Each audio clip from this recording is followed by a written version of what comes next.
Muy buenas noches. Hace más de 14 años comenzó Es la Hora de Opinar. Nuestra misión ha sido producir el mejor programa de análisis y de debates de las noticias en la televisión. A lo largo de estos años nos hemos renovado constantemente en contenidos y colaboradores. Hoy llegó la hora de una reestructuración más, manteniendo el formato de debate con gente inteligente que piensa diferente. En N+ y Foro estamos emocionados de arrancar esta nueva temporada de Es la Hora de Opinar con nuevas caras y voces que estamos seguros debatirán y analizarán los sucesos más relevantes en México y el mundo, tal y como lo hemos hecho siempre. En la mesa de los lunes permanecerá Ana Laura Magaloni. Ana, ¿cómo estás? Muy buenas noches. Hola, Leo. Buenas noches. Qué gusto estar aquí. Gracias por estar con nosotros vía remota. Y también se queda Javier Tello. Javier, muy buenas noches. Leo, muy buenas noches. Se incorporarán dos analistas de destacada trayectoria y gran reputación. A una ya la conocen, se trata de Blanca Heredia, que pasa de la mesa de los jueves a la de los lunes. Blanca, ¿cómo estás? Muy buenas noches. Muy buenas noches, Leo. Muy buenas noches, Jesús, Ana, Javier. Y bueno, pues ya nos quemó el anuncio, Blanca. Ay, no pasa nada, Blanca. El segundo que se incorpora es nada menos que Jesús Silva Herzog Márquez. Chucho, ¿cómo estás? Hola, Leo. Muchas gracias. Qué gusto volver a trabajar juntos en la televisión. Un gustazo, muchas gracias. Hace muchos años, ¿no? Hace un rato, Hace un rato, exacto. Sí. Aquí estamos. Gracias, Chucho. Qué gusto. Quiero en este momento hacerle un reconocimiento particular a Héctor Aguilar Camín, mi maestro, mentor y amigo, a quien le mando un abrazo reiterándole mi gran respeto y admiración. Así que comencemos esta nueva temporada porque ya comenzó la hora de opinar y esta noche arrancaremos con el tema de la sobrerepresentación en el Congreso y posteriormente lo que esto puede significar, que es la aprobación inminente de una reforma al Poder Judicial. Javier, nos fuimos de vacaciones y se dio un debate muy interesante, creo, con buenos argumentos de los dos lados sobre este tema de la sobrerepresentación, ¿no? Si se vale, no se vale que una fuerza política tenga tantos votos y acabe teniendo una sobrerepresentación, o sea, más curules, más escaños en las dos cámaras. O una subrepresentación. O una subrepresentación, que es la otra cara de la moneda, ¿no? Pero sin duda se dio un debate, yo creo que fascinante, también creo que de la mayor importancia, sí. Y yo diría que también un poco abrumador. Sí. Por la cantidad de distintos temas y argumentos que hemos escuchado. Hay un tema sobre la sobrerepresentación y subrepresentación en sí, si es algo bueno, si es algo malo, debe haber un tope, sí. No debe haber un tope. Hay un tema sobre cómo ha funcionado empíricamente en México nuestro sistema, cómo se ha implementado el sistema que tenemos. Sí. Un tercer tema que tiene que ver con la ley y cómo se interpretó en el pasado, cómo debe de interpretarse. Cómo ya se interpretó por el Consejo General del INE, ¿no? Y detrás de todo esto, lo que en cierto sentido está presente es un debate sobre la democracia y el tipo de democracia que queremos o que pensamos que es mejor dentro de las distintas alternativas que ofrece la democracia. Entonces, en serio, complejo debate, pero de la mayor importancia. Así es. Blanca, ¿tú cómo viste este debate que... Pues sí, creo que trajo a la mesa diferentes posturas, diferentes argumentos jurídicos y políticos, Blanca? Efectivamente, un debate muy rico, muy interesante, entre las muchas cosas, algunas positivas, otras negativas, con las que uno puede estar más o menos de acuerdo. Muchas de las cosas que han pasado durante la administración de Andrés Manuel López Obrador lo llevan a uno a tener que volver a leer y a pensar. Y he visto muchos analistas pues metiéndose al detalle de la normatividad electoral, a lo mejor no especialistas en cuestiones electorales, pero que se pusieron también a dar sus puntos de vista más o menos, digamos, cercanos a distintas opciones partidarias. Pero lo que sí es que creo que como pocas veces, yo no lo recuerdo, ustedes quizás sí, tuvimos un debate en donde había tanta información todos los días, casi cada hora salían nuevas interpretaciones sobre que si tal cosa que había ocurrido en 2012 o tal modificación o tal circular del INE, ¿sí?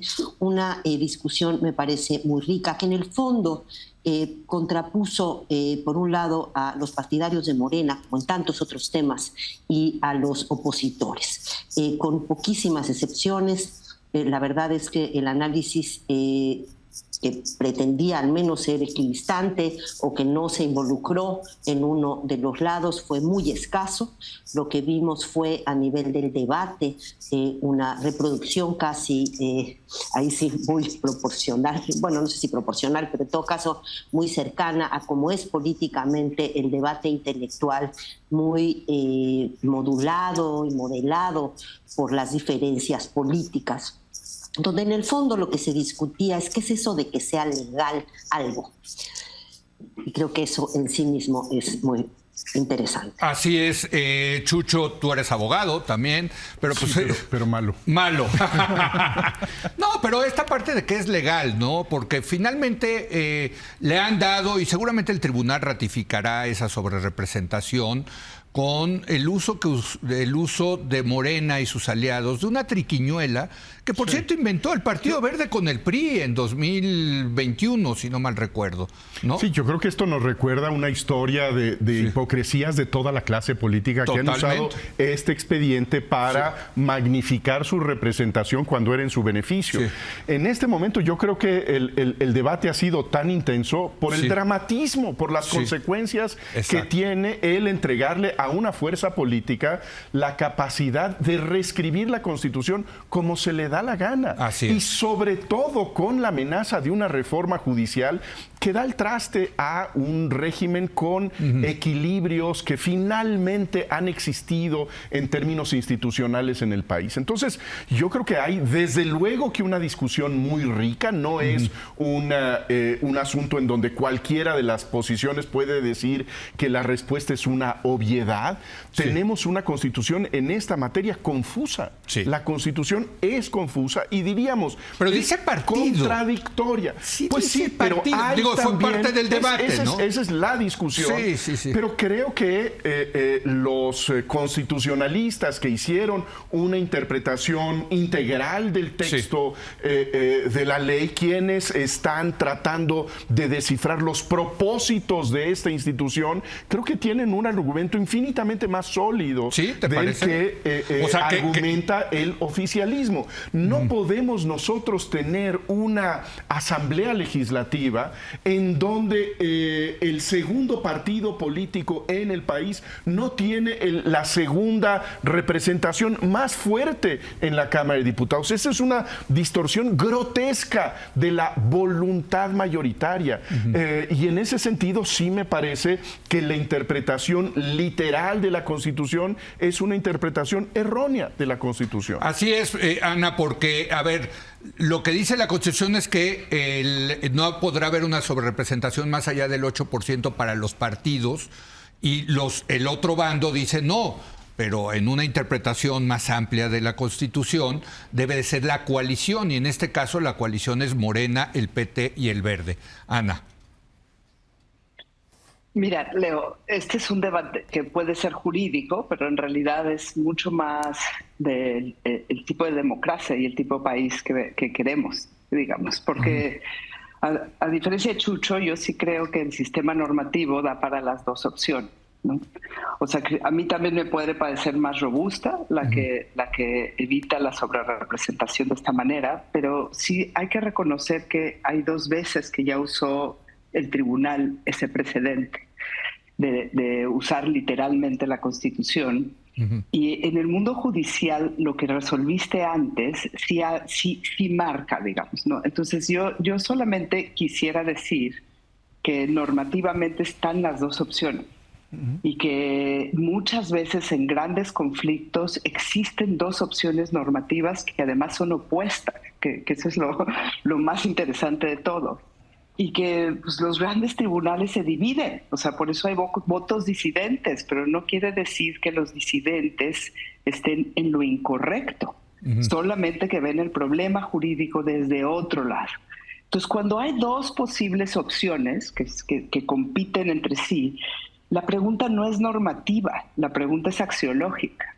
La pregunta es qué valores, por qué defenderías una o por qué defenderías la otra.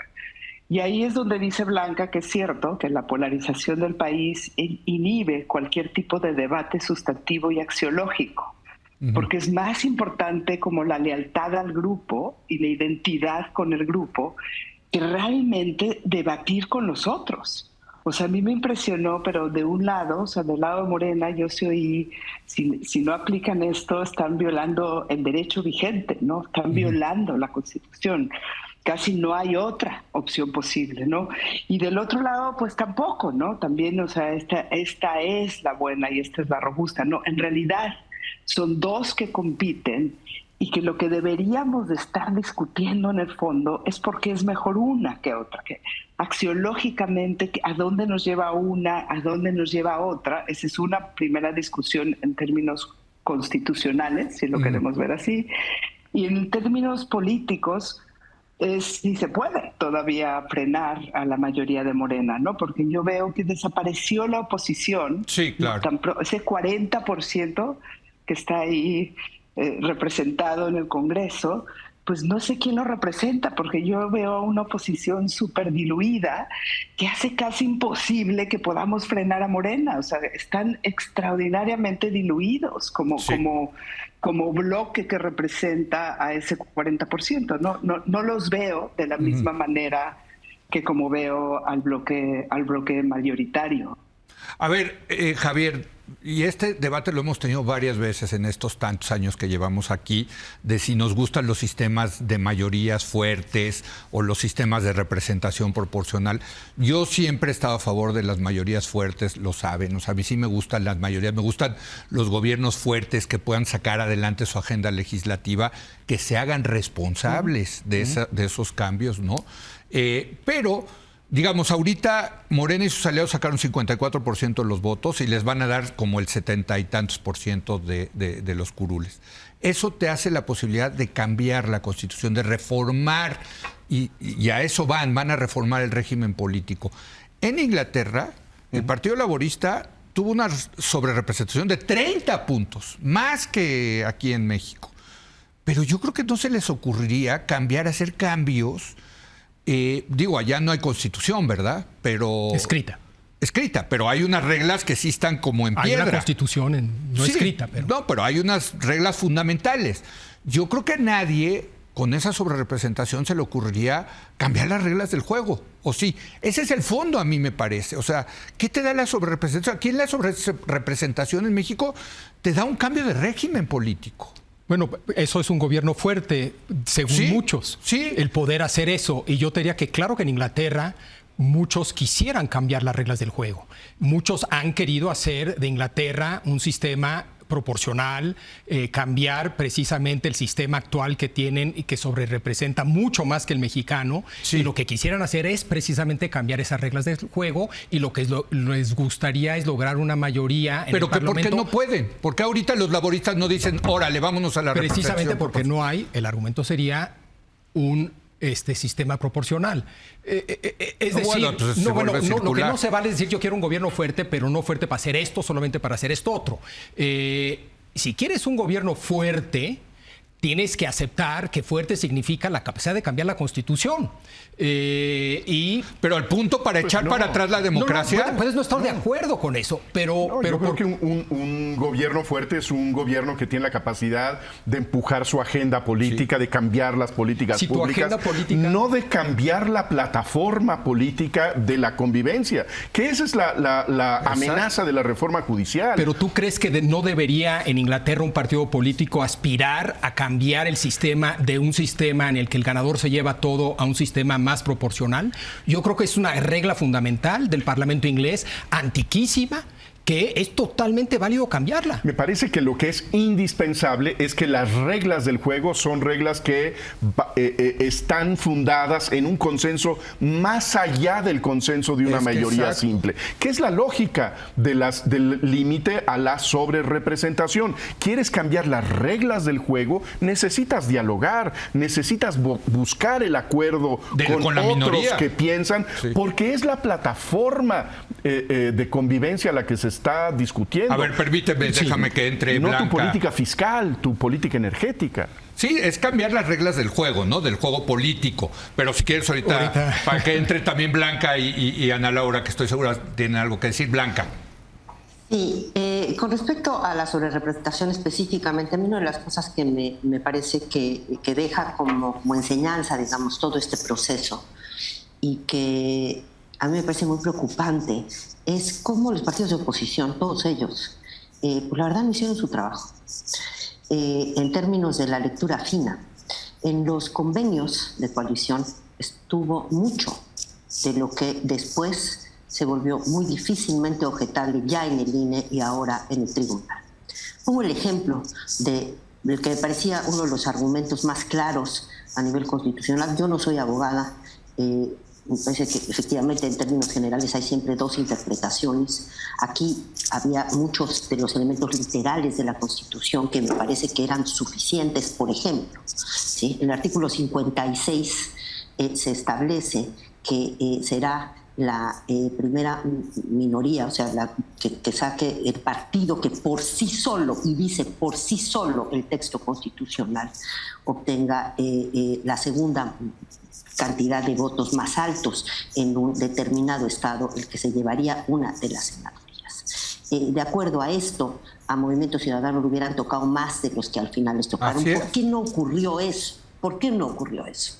Pero así en muchos casos. Y esto tuvo que ver, me parece que los partidos de oposición no tuvieron suficiente cuidado, y el INE tampoco en su momento, para revisar esos convenios, que es ya de lo más aburrido, entiendo, para nuestro público que nos está viendo, pero estos convenios, que son una cosa que pues a nadie interesa, que es lo último de lo que se habla en una plática, ¿no? Pues al final acabaron definiendo, junto con los precedentes que ya había mencionado Ana Laura y el propio texto constitucional, volvió muy difícil para los consejeros del INE, y lo hará también muy difícil, en caso incluso de querer hacerlo, a los magistrados del tribunal, poder llegar a una interpretación distinta. En fin, esa es mi posición. Creo que no... Bueno, eso sin mencionar, digamos, la correlación de fuerzas políticas. Muy bien, déjame que... En lo puro legal no estaba fácil, aunque efectivamente se sacaron algunos argumentos interesantes. Me parece que la responsabilidad del INE y de los partidos de oposición de no haber impugnado el convenio de coalición de Morena y sus aliados fue un gran fallo. A ver, Ana Laura, pues hay varios temas en la mesa, pero yo esta cuestión de la sobrerepresentación, ¿a qué te da derecho? Si te da derecho a cambiar las leyes, digamos, de la convivencia, del juego político, ¿no? ¿Cómo ves tú esto? En el mundo del derecho constitucional, la mayoría calificada es un cambio de régimen. Sí. O sea, en realidad, ya cuando una sola fuerza política puede cambiar el tamaño de la cancha del juego, ya gobierna de otra manera. Y ya es una hegemonía tal que el pluralismo acaba siendo muy mermado, digamos, como forma de esta democracia del pluralismo, y eso ya es una hegemonía. Entonces yo sí creo que para el derecho constitucional ese es un límite. Después de ese límite empiezas a hablar de otro régimen. Y yo también creo que el artículo 54, pero es la fracción cuarta, habla de 300 diputados por partido. Y esa no la ha interpretado. O sea, la que ha interpretado en los tribunales es la del 8%. Pero 300 diputados como tope no ha estado en la discusión. Y esa podría ser, si quisiéramos sacar una interpretación hacia la no mayoría calificada, esa podría ser una. O sea, es decir, ese es el tope constitucional porque protege la democracia constitucional. Eso te lo podrían decir otros tribunales constitucionales o cuando ven esos límites en donde te acercas al cambio de régimen y argumentan que la democracia se va a querer proteger. Si tuviéramos argumentos para evitar la mayoría calificada, pero yo ya creo que con la mayoría calificada tienes derecho a cambiar las reglas. O sea, ese es parte del mundo que cambia, digamos, que la cancha del juego político ya la defines tú. Y si quieres cambiar para la reelección, y si quieres hacer más chicos los derechos, y si quieres, pues ya es un poco autocontención. Pero con el 50, o sea, aquí el tema es con el 54% de los votos te da el derecho. 54%. No, pero ese es justamente lo que tienen que resolver los árbitros. Pues sí, bueno, y aquí, a ver, y acá pero esa es otra discusión. Sí. ¿No? A ver, Javier. Yo quiero aclarar que yo estoy totalmente en contra de la sobrerepresentación. Sí, tú a mí me gustan los sistemas proporcionales y casi puros. Sí. Y estoy de acuerdo con Chucho en que como yo, Javier Tello, leería la Constitución sin ser abogado, es uno que favorecería la lectura que ha hecho la oposición. Dicho eso, creo que hay otras lecturas posibles y que no hay manera de imponer una lectura a los jueces, al árbitro, ¿no? Sí. No hay manera. Sí, hay varias lecturas, claro. A diferencia de lo que decía Ana, yo creo que hay de constitucionalismos a constitucionalismos. Hay un constitucionalismo legal que le da la supremacía al Poder Judicial y a los jueces, y hay lo que unos llaman un constitucionalismo político donde le dan más pesos a variables democráticas. Yo sí creo que las mayorías, resultado de la sobrerepresentación en Inglaterra, usabas el caso inglés, sí, una y otra vez han cambiado las reglas del juego. Cuando expandieron el sufragio, cuando le dieron el voto a las mujeres, una y otra vez la sobrerepresentación que había en el Parlamento ha llevado a cambios fundamentales en las reglas del juego. Pero siempre para hacerlo más democrático. Según Morena lo están haciendo esto más democrático, Leo. Podemos tener por eso digo que en el fondo el argumento es sobre la democracia y qué democracia. Sí. Ustedes claramente defienden una democracia liberal, constitucional, entendida de una cierta manera. Hay incluso otras maneras de leer la democracia liberal constitucional, y luego hay otros tipos de democracia, pero ese es el debate. Una democracia en donde no haya absolutamente ninguna restricción a la arbitrariedad que tiene el respaldo de una mayoría. Una democracia en donde no haya un instituto, un tribunal que le diga al Congreso: esta legislación que tú estás aprobando no es válida porque transgredes los derechos fundamentales, porque no has seguido los procedimientos que se establecen en la misma Constitución. Lo que está haciéndose con esta propuesta de reforma judicial, es decir, lo que dice la Constitución es una hoja que podemos tirar a la basura, porque el único intérprete válido de la Constitución es la mayoría morenista, y Morena va a decir qué significa lo que dice, qué artículos de la Constitución le interesa respetar y qué artículos de la Constitución simplemente viola, porque no hay ningún juez constitucional. Esa me parece que es la versión de la democracia que se está defendiendo con estas reformas. Incluso yo aquí recupero un argumento que ya había dicho Ana Laura Magaloni en esta mesa, que hasta resulta ya, y déjame lo interpreto así, Ana, y corrígeme si no, que ya el tema de la reforma judicial pasa a un segundo plano cuando tienes mayoría para cambiar la Constitución. Sí, pero, o sea, yo creo que pasa a un segundo plano este rol del Tribunal Constitucional al que se refiere un poco Javier, ¿no? De esta democracia constitucional de los jueces. Pero a la que yo me refería, Javier, no es la de los jueces o no, es la de la mayoría calificada. Porque cuando ya tienes la posibilidad de reformar por ti solo la Constitución, el límite ya no te lo pueden imponer las minorías, ya no puede ser este debate en el Congreso, ya es otra cosa. Ya puedes tú, una sola fuerza política, cambiar las reglas del juego. Y ese, yo creo, a mí me parece que es un régimen distinto. Quizá tengas razón que en el Parlamento de Inglaterra, como el judicial norteamericano, son muy atípicos. O sea, como que tampoco es el lugar prototípico donde uno entiende cómo funciona la democracia constitucional de este modelo que estamos dejando. Sin duda lo estamos dejando. Pero yo creo que no es si los jueces deben o no frenar. Es quién frena a la mayoría en el poder. ¿Cómo se limitan esas mayorías en el poder? Ahora, Ana Laura, y no son nada más, no son judiciales los límites. Los límites son de muchas maneras. Pero cuando es tan hegemónico... Pues es que ese es un buen punto. ¿Quién limita al poder? ¿Quién va a limitar al poder en México? Al primer ahora. A ver, ¿quién lo limita ahora? ¿Quién lo está limitando? Es como un coche sin defensas. O sea, se está enfrentando directo a los muros. Está enfrentando a los mercados, por un lado, a los Estados Unidos, por otro. Es lo que hemos estado viendo. Pero pues son controles, días. Pero digamos, son controles externos. Bueno, pero esos son los controles que quedan. ¿Y eso es lo que queremos, Blanca? No es lo que queremos, pero es ahí a donde llegamos por una serie de razones. Pero una de esas razones tiene que ver con las reglas de juego que todos los que entraron a competir en estas últimas elecciones aceptaron.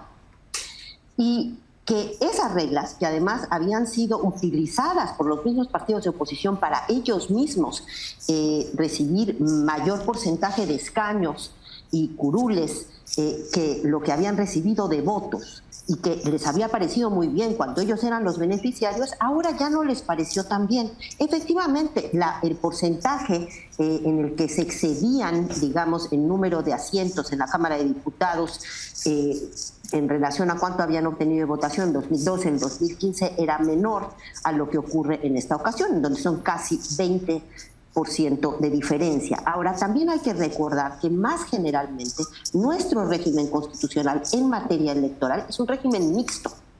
No es un régimen proporcional. A mí me puede gustar más el proporcional puro o el mayoritario puro, pero el punto es que es sobre todo mayoritario con un pedazo de proporcional. Y esas reglas del juego, que fueron aceptadas por todos, en esas se jugó y Morena y sus aliados ganaron.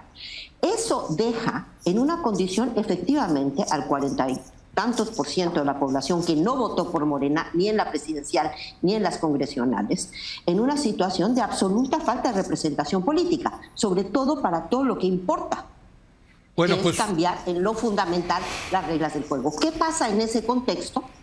Que es como cuando se rompen, digamos, estos cojines inflables en los coches. No hay ya de los cojines inflables ahora en México, entonces directamente te estrellas contra el muro, que son, insisto, los inversionistas y los Estados Unidos.